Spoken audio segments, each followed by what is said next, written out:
Hi everyone, welcome back to my YouTube channel again. In today's video, I'm going to talk about queue implementation using data structures and algorithms. Queues are the one of most fundamental data structures and understanding them is crucial for solving many real-world problems. So, let's start with the basics. Before that, in my previous video, talked about brief introduction about data structures and algorithms. So today I'm going to talk about what is a queue and a queue operations and queue implementation using arrays, queue implementation using linked lists, and time complexity and applications of queues. I think we all are excited to see what is a queue. A queue is a linear data structure that follows the first in, first out principle. That means we can call as FIFO principle. This means the first element added to the queue is the first one to be removed. Think of it like this. A line of people waiting for a bus. The person who arrives first gets on the bus first. No, it is the queue.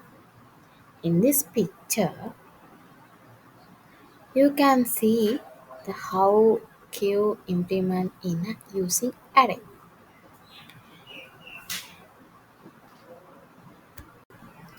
Okay, now you can see in this picture some words like front, DKO, NKO, and also rear. Rear means uh, when we adding elements to the queue, we adding elements to the queue through the rear. NQ means adding elements to the queue. From the front, we can DQ the elements. DQ means deleting elements from the queue. Let's see why queues are important in computer science. First one, for managing tasks. Queues are used to manage tasks in operating systems such as CPU scheduling and disk scheduling. And also important in breadth first search. It means BFS. Queues are used in graph algorithms like BFS to explore node level by level. Example, finding the shortest path in an unweighted graph. Okay. Third one is buffering. Queues are used to handle data flow between two processes or devices. Example is streaming videos or audio where data is buffered in queue. Third one is print spooling. Print jobs are stored in a queue and processed one at a time. Next, simulations of real-world systems. Queues are used to simulate real-world systems like bank teller systems, airport security checkpoints. I think you are getting an idea about why queues are important in computer science. Queues are everywhere in real life. Here are some common examples. First one, ticket counter.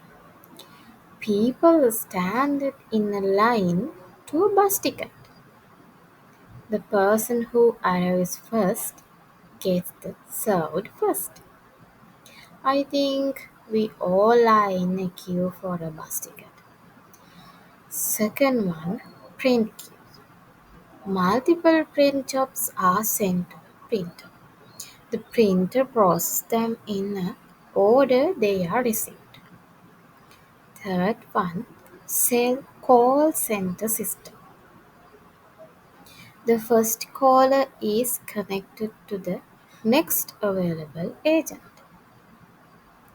Next, traffic lights. The first vehicle to arrive moves first when the light turns green now. Then, next one is supermarket checkouts. The first customer in the line is served first. I think we all are engaged in real life examples that I mentioned in here. Before we move into the queue implementations, let's getting know about some queue operations because queue operations must know before queue implementations. First one is enqueue. Enqueue is a process of adding an elements to the queue. Remember, in a queue, elements are always added to the rear. I think you can see in this picture rear uh, of the queue. This ensures that the FIFO principle is maintained. So let's getting know about DQ. DQ means remove an elements from the front. Remember, when we are dequeuing, we have to remove elements from only the front. And when we are enqueuing, we are enqueue the elements from the rear. In this picture also you can see and get an idea about that. Also this is maintained FIFO principle. Peek means view the front. By the peek operation, we can view the front. Again, I want to telling you from the rear we are enqueuing an item and from the front we are dequeuing an item. Next queue operations is check if the queue is empty. Before we enqueuing elements to the array, we have to check if the queue is empty. Next queue operation is full operations. From this, check if the queue is full. And before we adding elements to the array, we have to check queue is full. So let's see how to implement queue using arrays. First one is fixed sized. It means a queue has a maximum capacity, meaning it can only hold a certain number of elements. Let's see how of this work. So let's getting know about how to implement queue using array. We have to know about getting know about enqueuing method and dequeuing. Enqueuing means enter elements to the array, and dequeuing means remove elements from the array. So let's enqueue. Before that, you have to remember that the initial state of the array of the front is equal to -1 and the rear is equal to -1. The both are equal to -1 in the initial state. Then We are echoing A from the rear. Why we echoing A from the rear? Because in the array we are echoing or adding elements to the array from the rear. So we are echoing elements from the rear. Then front is equals to 0 and rear is equals to also 0. Okay, so let's echoing B to the array. Then front is equal 0, rear is equals 1.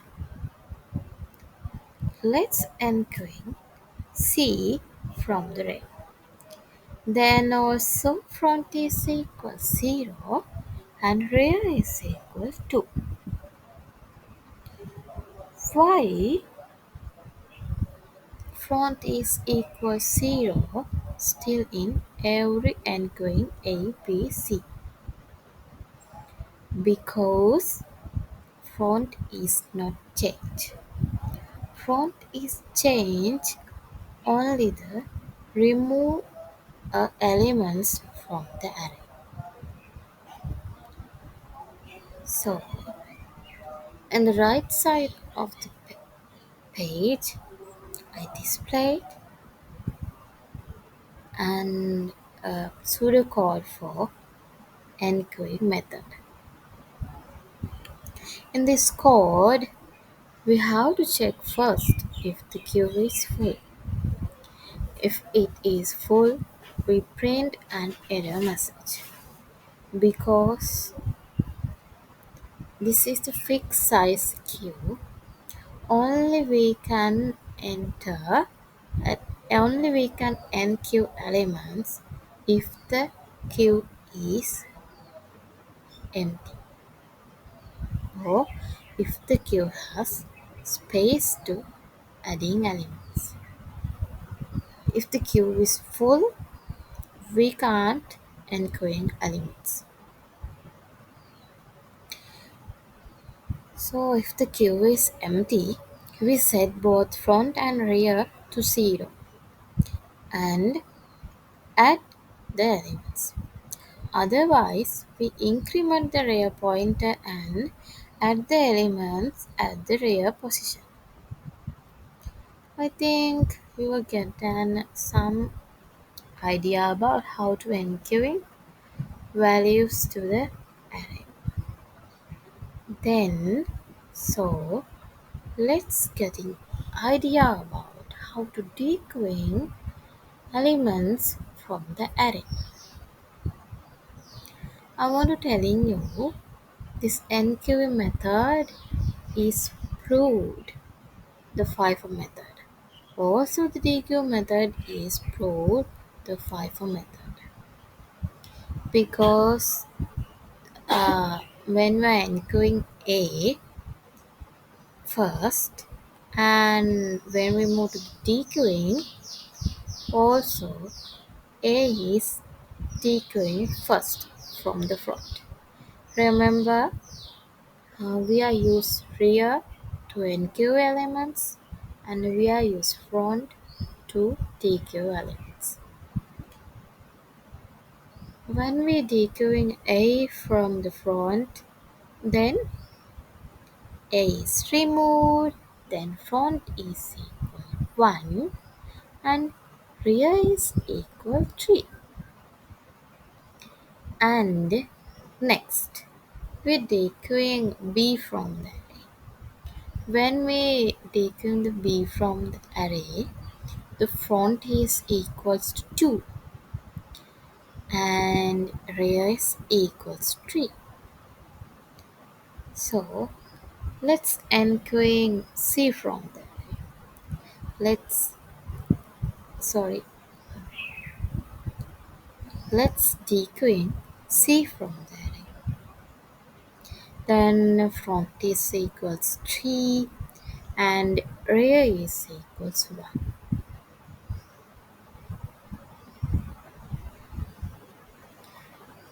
And in the middle, in the left side of the page, I display um, code for DQ method. And DQ method is also we are checking about queue is empty, because when the queue is empty, we cannot dequeuing any elements from the array. Yeah, then if the queue has any element, we can enqueue from the front. We can dequeue elements from the front. Let's move to the circular queues. A circular queue is a more efficient version of a fixed size queue.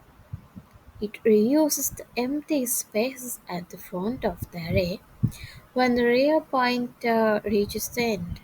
This avoids wasting memory. In the circular queues, in the rear pointer wraps around the beginning of the array when it reaches the end. This allows us to reuse the empty spaces and avoiding wasting memory. I think you get an idea about the circular queues. Okay, we can also implement queues using linked list. Let's learn how to implement a queue using linked list. Unlike arrays, linked list allows us to create dynamic queues that can grow and shrink as needs. This makes them more flexible and efficient for handling varying amounts of data. Before we dive into queues, let's quickly recap how linked lists work. A linked list is a collection of nodes where each node contains data and next. I think you can see in the picture also nodes, data, next, and head and tail. So data means the value stored in the nodes, and next used for a pointer to the next node in the list. And the head means front of the list, and the tail means rear of the list. Let's see how NQ and DQ operations are work. Also, like the array implementations, also like the DQ methods and NQ methods in fixed array. We enqueuing elements from the tail, and we dequeuing elements from the head.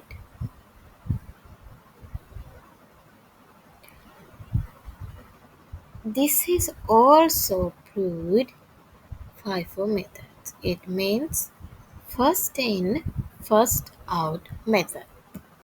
In this, I'm showing you time complexity of queue operations.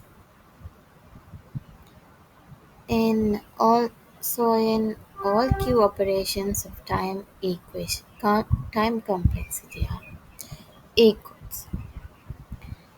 You can get an idea about the time complexity of queue operations. Enqueue means adding an element to the rear of the queue is a constant time operation. Dequeue also the constant time operations. It means removing an element from the front of the queue. Then a peak. Peak means accessing the front elements without removing its constant time operations. Is empty from is empty, check if the queue is empty is a constant time. All the operations are constant time. In earlier also I told about how the applications use queue implementations, real world applications. In this picture and in this page, you can understand what are the applications we can use queues. We can use queues for CPU scheduling and use for breadth search and use for printing spooling and message queues and simulating real world systems. Today I am going to not talk about or discuss about BFS queues. Um, let's discuss about BFS queues on another video.